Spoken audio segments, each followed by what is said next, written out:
August 1587. The shores of Roanoke Island shimmered under the golden light of the setting sun as the English settlers disembarked from their ship, the Lion. John White, newly appointed governor of the colony, stood at the water's edge, surveying the wild beauty of the land. This was their new home, the place where they would build a future for England and for their families.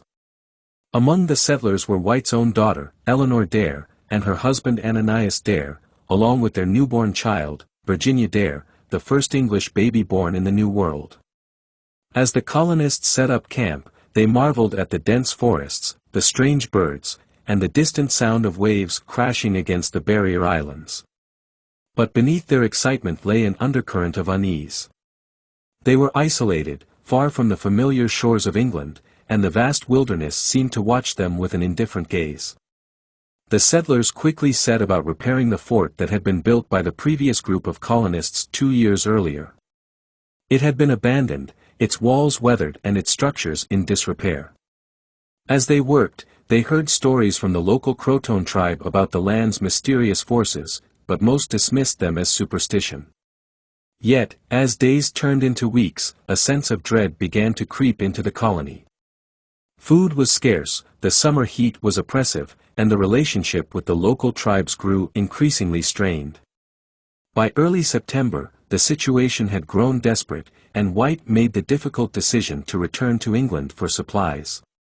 Promising to return as quickly as possible, he left his daughter, granddaughter, and the rest of the colony behind, hoping that he would find them safe and thriving upon his return. The days dragged on after White's departure, and the mood in the colony grew tense. The settlers were plagued by the unknown, a sense that something was watching them from the shadows of the dense forests that surrounded their settlement. Eleanor often caught herself gazing into the tree-line, certain that she had seen movement, only to find nothing there. The Croton people, who had initially been friendly, began to withdraw. When they did visit, their warnings grew more ominous. "The land does not want you here," an elder told Eleanor one evening, his eyes grave and serious. "There is a darkness in these woods. It will not rest until you are gone." Ananias dismissed the warnings, trying to reassure his wife.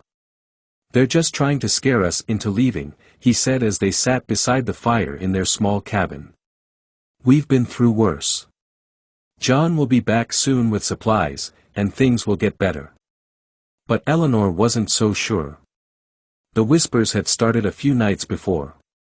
At first, she thought it was the wind rustling the leaves, but the voices were unmistakable, soft, hissing words in a language she couldn't understand. They seemed to come from the woods, from the earth itself, growing louder each night.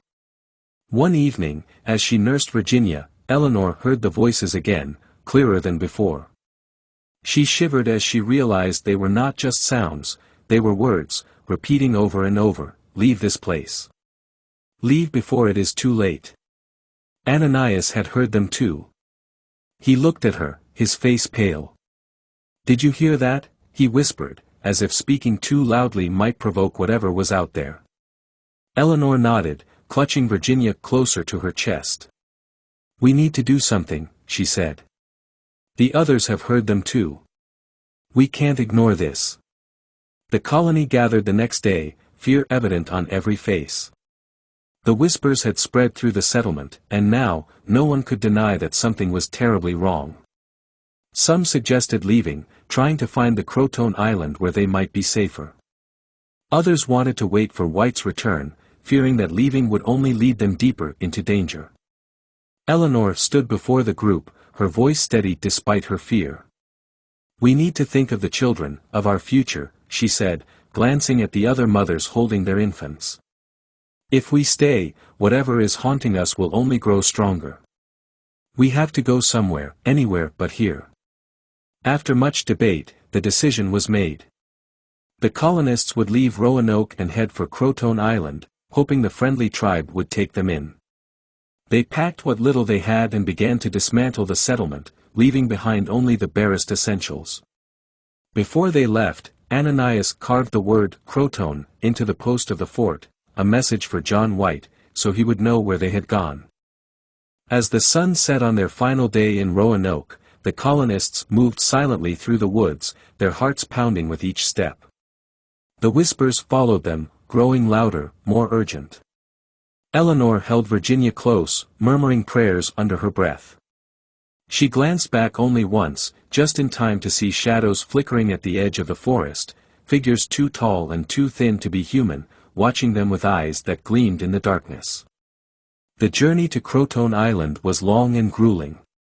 The settlers were weak, malnourished, and terrified, but they pushed on, driven by the hope that they would find safety among the Croton people. When they finally arrived, the island was eerily quiet.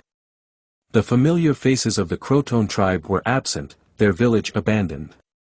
The settlers searched for signs of life, but found nothing, only empty huts and cold fire pits. As night fell, the whispers began again, this time louder and more insistent. They seemed to come from all around, echoing off the trees and the waves. The settlers huddled together in the center of the village, their fear growing with each passing hour. Then came the fog. It rolled in from the sea, thick and unnatural, swallowing the village whole. The whispers grew louder, almost deafening now, and the shadows returned, dark, twisted shapes that moved through the fog like wraiths. The settlers screamed, but their voices were swallowed by the mist. Eleanor clutched Virginia to her chest, tears streaming down her face. "We have to leave," she cried, but there was nowhere to go. The fog pressed in, suffocating them, pulling them into its cold embrace. Ananias grabbed her hand, his grip tight and desperate. "We'll find a way," he said, but his voice was hollow, as if he didn't believe his own words. Then, without warning, the whispers stopped.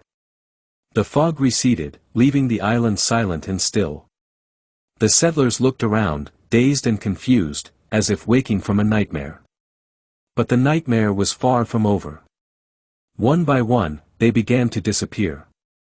It started with the children. In the blink of an eye, they were gone, vanished without a trace. Then the women, their screams echoing in the distance before they, too, were swallowed by the island. Ananias held on to Eleanor with all his strength, but the darkness was relentless. It reached out, cold and hungry, and pulled him away, leaving Eleanor alone with Virginia. Eleanor ran, desperate to escape the island's curse. She didn't know where she was going, only that she had to get away. But the shadows followed, relentless in their pursuit.